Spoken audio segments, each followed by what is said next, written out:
রাস্তায় রাস্তায় ঘুরতেছে, কামতেছে, আগে গার্মেন্টস করতো, তার থেকে এখন ব্র্যান্ড প্রমোটার হয়ে গেছে।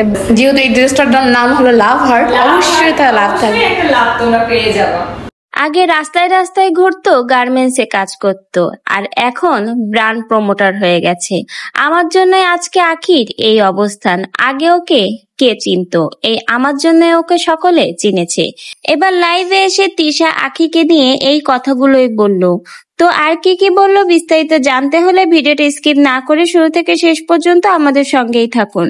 আখি রাস্তায় রাস্তায় ঘুরতেছে, কামতেছে, আগে গার্মেন্টস করতো, তার থেকে এখন ব্র্যান্ড প্রমোটার হয়ে গেছে, বেটার লাইফ পাইছে। বুঝতে পারছো? কে চিনতো ওকে আমাদের কাছে না আসলে? কত লাখ ফলোয়ার ছিল ওর আগে, যখন আমাদের কাছে আসে নাই। যেহেতু এই ড্রেসটার নাম হলো লাভ হার্ট, অবশ্যই তার লাভ থাকবে। একটা লাভ তোমরা পেয়ে যাবে। এই দেখ, এটার প্রাইসটা 550 টাকা। 550 টাকা। এটা কাপড়ের কোয়ালিটি 100 অনেক বেশি ভালো পাবেন, বেস্ট। বেস্ট বলতে গেলে যে আমি একটা হার্ট থাকতেছে।